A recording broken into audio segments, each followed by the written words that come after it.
गुरु जी शुक्राना, गुरु जी अनंतम शुक्राना हमारे गुरु जी महाराज का। ओम नमः शिवाय, शिव जी सदा सहाय। ओम नमः शिवाय, गुरु जी सदा सहाय। शुक्राना, अनंतम शुक्राना।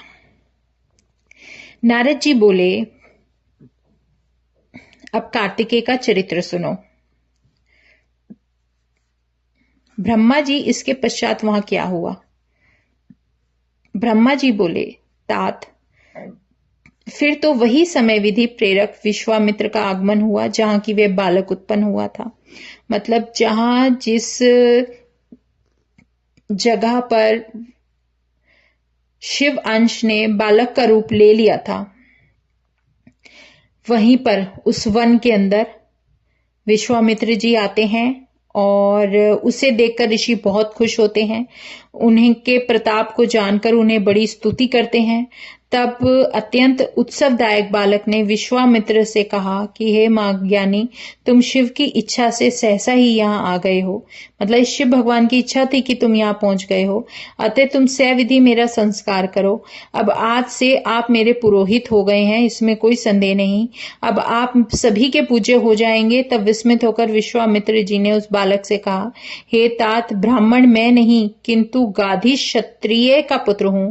लोग मुझे विश्वामित्र कहते हैं। विश्वामित्र जी अपना परिचय देते हैं उन्हें, परंतु तुम कौन हो यह तो कहो। इस पर वह उत्सवकारी बालक बोला, हे विश्वामित्र, अब तुम मेरे वरदान से ब्रह्म ऋषि हो गए हो।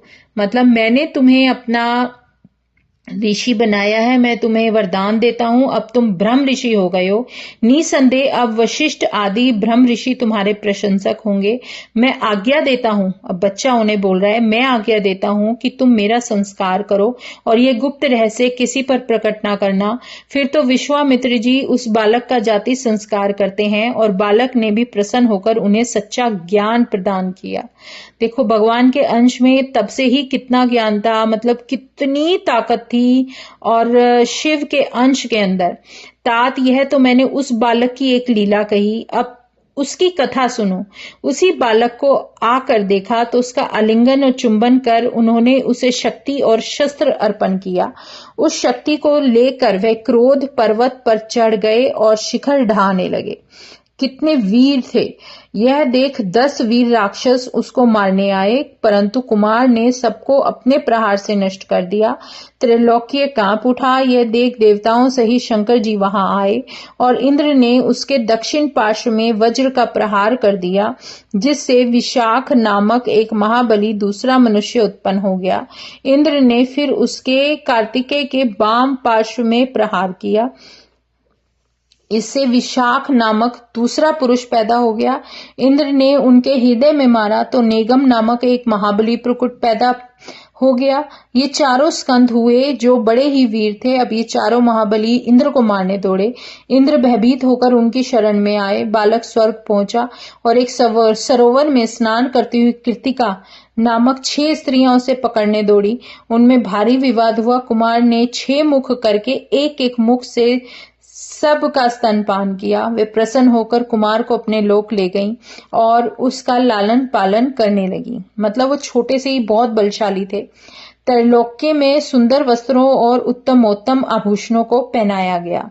मतलब वही सप्त ऋषि की जो पत्नियां थी, ऋतुएं थी, कृतिका नाम की जो 6 स्त्रियां थीं, जब वो स्नान कर रही थी सरोवर में, ये समझ लीजिए इस पॉइंट को कि वहां पर वह मतलब कार्तिकेय जी के 6 मुख बन जाते हैं। छोटे से बालक होते हैं, छोटे से, उन्हें जरूरत होती है, उनमें शक्ति बहुत होती है। ये मत समझिए क्योंकि बहुत बड़ी अवस्था में, बिल्कुल छोटे से न्यू बॉर्न बेबी हैं, लेकिन इनमें इतनी सारी ताकत और जो उनके अंदर ये जो सारी क्षमताएं हैं, ये सब इसलिए हैं क्योंकि वो शिव के अंश हैं। तो ये सब करते हुए बालक को जब भूख लगती है तो वो क्या करता है, उसे माता से क्या चाहिए, माता से दूध मिलता है, तो वो 6 मुख करके 6 की 6 ऋतुओं को अपनी माता के रूप में ग्रहण कर लेते हैं। फिर वो ऋतुएं उन्हें अपने लोक में लेकर चली जाती हैं और वहां उनका लालन पालन करने लगती हैं। कार्तिकेय खोज नंदी संवाद। अब इसका 4th चैप्टर है। ब्रह्मा जी बोले, इस प्रकार जब समय व्यतीत हो गया और पार्वती जी को उस बालक का कुछ पता न चला, तब उन्होंने एक दिन अपने स्वामी शंभु से पूछा कि देव, आप मेरे पूर्ण पुण्य से मुझे प्राप्त हुए हो, कृपा कर बतलाइए अब वह आपका अंश कहाँ है जो पृथ्वी पर गिरा था। पार्वती के वचन सुनकर जगदीश्वर ने देवताओं और मुनियों को बुलाकर पूछा कि देवताओं, मेरा अमोघ अंश कहाँ है, उसको किसने छुपाया है। पार्वती माता को पता है कि वो बच्चे का मतलब रूप ले चुका है। अब वो उनके बारे में पूछती हैं, शीघ्र बता दो, नहीं तो दंडित हो जाओगे। ईश्वर के वचन सुनकर सब सभा के लोग कंपित हो गए और क्रम से एक दूसरे को देखकर प्रभु के आगे उसकी खोज संबंधी एक बात कहने लगे। तब जैसे जैसे वह वीर्य जहां जहां गया, वैसे वैसे वह कृतकाओं द्वारा पालित हुआ उसका पता पाकर शिवजी बहुत प्रसन्न हुए। उन्होंने ब्राह्मणों को बहुत सी दक्षिणाएं दी। पार्वती जी पुत्र का समाचार सुनकर बहुत प्रसन्न हुई। फिर प्रभु ने अपने गणों को आज्ञा दी कि कृतिकाओं के यहाँ जाकर मेरे पुत्र को लेकर आओ। शिवजी ने एक से एक बलि गण, लाखों क्षेत्रपाल, लाख भूत, रुद्र और भैरव ने स्वर्ग में उड़कर कृतिकाओं का घर घेर लिया।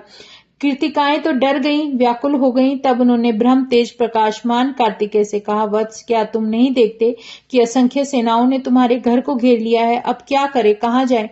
इस पर कार्तिकेय ने कहा, कल्याणियों, मेरे रहते आप लोग कुछ भी ना करो, मैं बालक होकर भी दुर्निवार हूँ। ऐसा कौन है। इस समय शिवजी के सेनापति नंदीश्वर कार्तिकेय समक्ष जाकर खड़े होकर कहने लगे, हे भाई माताओं, मुझे जगत संहर्ता शिवजी ने यहाँ भेजा है। इस समय कैलाश में ब्रह्मा, विष्णु और रुद्र आदि संपूर्ण देवता विद्यमान हैं। तात शिवजी ने तुम्हें खोजने के लिए मुझे भेजा है। अब तुम मेरे साथ पृथ्वी पर चलो, देवताओं सहित शिवजी द्वारा अभिषेक करो। तारक असुर को मारने के लिए तुमको सभी प्रकार के अस्त्र प्रदान करेंगे। तब नंदीश्वर ने कहा ऐसा। तब कार्तिकेय जी ने कहा कि भाई, वह कृतिज्ञा ज्ञान योगिनी प्रकृति की कला है, मैं इनका पोष्य पुत्र हूँ। पार्वती धर्म की माता है, जैसे यह सब कृतिकाएं हैं। यदि शिवजी ने अपना पुत्र मानकर तुमको भेजा है तो तुम्हारे साथ चलकर देव समूह का दर्शन करूंगा। यह कहकर कृतिकाओं को बुलाकर उनसे आज्ञा लेकर कार्तिकेय जी शीघ्र ही शिवजी के पार्षदों के साथ चले। अब 5th चैप्टर है कुमार अभिषेक। अब उनका अभिषेक हो रहा है। ब्रह्मा जी बोलते हैं, उसी समय एक बड़ा ही सुंदर रथ दिखाई दिया जो विश्वकर्मा का बनाया हुआ था, जो बड़ा ही मनोहर और वेगवान था। पार्वती जी ने उसे भेजा था और पार्षद उसे चारों तरफ से घेरे हुए थे। वह रथ वहीं आकर रुक गया और दुखी हृदय कार्तिकेय जी उस रथ पर जा चढ़े।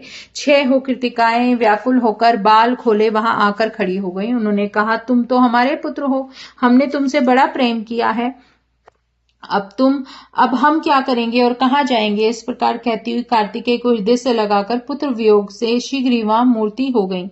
कुमार उन्हें अध्यात्म ज्ञान देकर, सुखदायक व मांगलिक समय देखकर पार्षदों के साथ चल दिए। विमान पर बैठकर कृतिकाओं और नंदीश्वर के साथ कैलाश में अक्षय मूल्यवान ग्रोध वृक्ष के पास आए। देवताओं ने उनके आगमन का समाचार शिवजी को दिया। विष्णु सब और सारे देवता और महर्षि साथ लेकर शिवजी गंगा से उत्पन्न हुए कुमार को देखने आए। उस समय शंख और भेरी आदि बज रहे थे। वीरभद्र आदि गण अनेक ताल और लय से शिवजी की स्तुति कर रहे थे। सभी प्रसन्न होकर जय और नमः शब्द कर रहे थे। सरकंडों में उत्पन्न हुए शिवजी के उस पुत्र को देखने चले। पार्वती जी ने तो और भी बड़ा उत्सव किया। अब ये देखो, सरकंडों में उत्पन्न हुए शिवजी के पुत्र को देखने चले। अब ये समझिए, जो शिव का अंश था, जब वो अग्नि देवता ने उसको अपने अंदर भक्षण कर लिया था, उन्होंने सोचा कि मैं इसको भक्षण करके इसको वो मतलब तापमान में उसको उस समय तक रख लूंगा जब तक कि वो पुत्र के रूप में चेंज ना हो जाए। अब ये समझने वाली बात है कि उसमें इतना तप था कि सारे देवता मिलकर, भगवान विष्णु, भगवान ब्रह्मा, नारद जी, अग्निदेव, जितने भी देवता थे, सब मिलकर भी उस अंश को संभाल नहीं पाए जो शिव का अंश था। और उन्होंने शिव की स्तुति की। शिव की स्तुति करने के बाद संगत जी ये ध्यान से सुनना कि सबको भगवान यही समझाते हैं कि आप इसको छोड़ दीजिए, आप इस अंश को नहीं रख सकते। और वो अंश छोड़ देते हैं और वो अंश गंगा मैया के अंदर छोड़ा जाता है। और माँ गंगा भी उनका तप और उनका जो ताप और बल था, और उस अंश के अंदर इतनी अग्नि थी, इतनी अग्नि की वो उसको झेल नहीं पाई और वो उनको वहां पर छोड़ देती हैं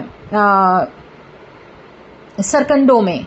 लेकिन उससे पहले एक पॉइंट छूट गया, शायद आप लोग समझिए। गंगा मैया से जब वो सप्त ऋषियों की जो पत्नियां थी वो नहाने के लिए आती हैं, वो उस अंश को अपने उसके अंदर अग्निदेव ही छोड़ देते हैं। लेकिन अग्निदेव जब उनको छोड़ देते हैं तो अग्निदेव तो वहां से चले जाते हैं क्योंकि उनको सुकून मिल जाता है।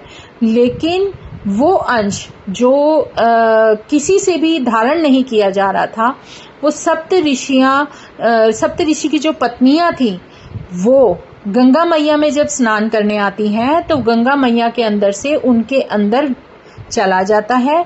और जब वो भी उनको ऋषि, वो तो गर्भवती हो जाती हैं क्योंकि वंश उनके अंदर चला जाता है, 6 की 6 पत्नियों के अंदर, क्योंकि वो बहुत बड़ा पिंड होता है और पिंडी के रूप में होता है। लेकिन सप्तऋषि उनका त्याग कर देते हैं। तब वो जो भी उनकी पत्नियां होती हैं वो बहुत दुखी होती हैं, वो वन में जाती हैं और तप करती हैं और फिर स्नान वो जो है उन पिंडों को त्याग देती हैं। अब वो त्यागती हैं जब वो फिर से एक पिंडी रूप ले लेता है, जो 6 पत्नियां अपने अंदर मतलब गर्भ धारण करती हैं अलग अलग रूप में, तो वो सारी की सारी फिर एक पिंडी का रूप ले लेता है और वो चला जाता है सरकंडों के वन में गिरता है। जिस वन के अंदर गिरता है उस वन में जब गिरने के बाद कुछ ही पल बीतते हैं कि वो एक बालक का रूप ले लेता है, छोटे से बालक का रूप। और छोटे से बालक, ये हमारे कार्तिकेय जी के जन्म का वृतांत है, ध्यान से सुनो संगत जी। फिर ये जो शिव का अंश था बहुत ही मतलब बहुत ही तप वाला, अग्नि वाला और बहुत ही ताकतवर था, बहुत बड़े रूप में था। और ये पिंड जब एक बहुत बड़े आकार के बालक का रूप ले लेता है, लेकिन आयु उसकी वही न्यू बॉर्न बेबी वाली होती है, लेकिन ताकत और बोलने की क्षमता सब कुछ होती है। जब उस वन के अंदर वो गिरते हैं तो उस वन के अंदर गिरने के बाद वहीं पर विश्वामित्र जी भी पहुंच जाते हैं। वो भी शिव जी की ही आज्ञा थी। वहां जब विश्वामित्र पहुंचते हैं तो वो उस बालक को देखकर बहुत ही खुश होते हैं। लेकिन उनका जो संवाद था वो मैंने आपको बताया कि किस तरीके से उनकी आपस में संवाद होता है। और उस संवाद के बाद वो उनको वो संस्कार देते हैं। और फिर जब वो उनको लेकर जाते हैं आगे, तो उनको जैसे छोटा बालक होता है तो उनको भूख लगती है, तो अब भूख में तो बच्चे को दूध चाहिए। अब वहां पर जो 6 ऋतुएं स्नान कर रही होती हैं, उनको देखकर उनमें इतनी ताकत थी कि उनको अपनी भूख मिटाने के लिए कार्तिकेय जी को 6 मुख वाला बनना पड़ता है। और 6 मुख वाला बनकर ही वो ऋतुओं को अपनी माता के रूप में अपनाते हैं। और फिर वो 6 ऋतुएं सारी मिलकर उस बच्चे को पालती हैं, बड़ा करती हैं। और उसके बाद जब शिव भगवान को ज्ञान हो जाता है, उनको ये ज्ञान हो जाता है कि अब बालक का यहाँ पर आना जरूरी है क्योंकि अब उनका राज्याभिषेक किया जाएगा, तो ये सारी जो तैयारियां थी ये सारी उस राक्षस से लड़ने के लिए थी, तारकासुर से। और अब जो है कार्तिकेय जी अपने घर पर पहुंच चुके हैं और वहां पर जितने भी लोग आते हैं वो सब उनको देखने आते हैं कि किस तरीके से शिव के पुत्र का जन्म हुआ। तो वो बालक है कौन? अब पार्वती जी ने तो और भी बड़ा उत्सव किया। शिव जी की आज्ञा से देवताओं ने बहुत बड़ा महोत्सव किया और देवता और श्रेष्ठ ऋषि उनकी स्तुति करने लगे और कुमार प्रेम पूर्वक शिव जी की गोद में बैठकर खेलने लगे। क्योंकि भले ही कुमार को वो लोग लेने आ गए, लेकिन वो आयु में इतने बड़े नहीं थे, लेकिन उनमें इतनी ताकत थी, उनमें इतनी क्षमता थी शिव अंश होने की वजह से कि वो सब कुछ सबसे बात वार्तालाप में कर सकते थे। फिर शंकर ने कुमार कार्तिक को एक रतन जटित रमणीय सिंहासन पर बिठाकर सब तीर्थों से आए हुए जलों का वेद मंत्रों से पवित्र करके 100 रतन के कलशों से उन्हें स्नान कराया। फिर विष्णु जी ने रतन सार निर्मित किरीट, मुकुट, बाजूबंद, बैजंती माला और अपना चक्र प्रदान किया। शिवजी ने भी कुमार को शूल, पिनाक, फरसा, शक्ति, पाशुपास्त्र, बाण, संहरास्त्र और परम विद्या इतनी वस्तुएं दी। फिर मुझ ब्रह्मा ने यज्ञोपवीत, वेद माता गायत्री ने कमंडल, ब्रह्मास्त्र तथा शत्रु का मर्दन करने वाली विद्या दी। अब सभी देवी देवता उनको गिफ्ट रूपी सारे अस्त्र और शस्त्र दे रहे हैं।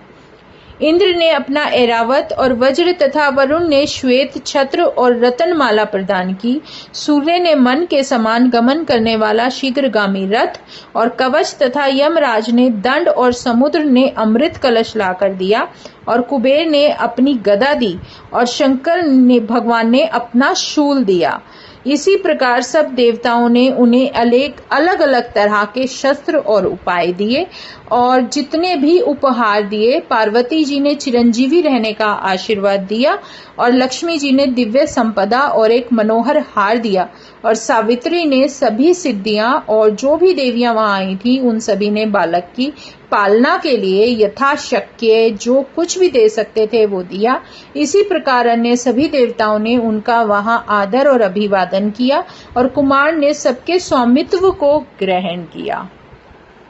मतलब कुमार जी ने जिसने जो भी गिफ्ट दिया, हम यही बता सकते हैं समझाने के लिए कि जिसने जो कुछ भी उनको खुश होकर अपनी शक्ति दी उसको उन्होंने बहुत अच्छे से ग्रहण करके सबका आदर किया। जय गुरु जी, शुक्राना गुरु जी। अब आगे हम कुमार का चरित्र पढ़ेंगे और फिर उनका जो है जो युद्ध है वो तारकासुर के साथ शुरू हो जाएगा। शुक्राना गुरुजी महाराज का, अनंतम शुक्राना। ओम नमः शिवाय, शिवजी सदा सहाय। ओम नमः शिवाय, गुरुजी सदा सहाय। शुक्राना, अनंतम शुक्राना। जय जय गुरुजी, जय जय गुरुजी। आज हमने कार्तिकेय जन्म का बहुत ही अच्छा और दिलचस्प वृतांत सुना।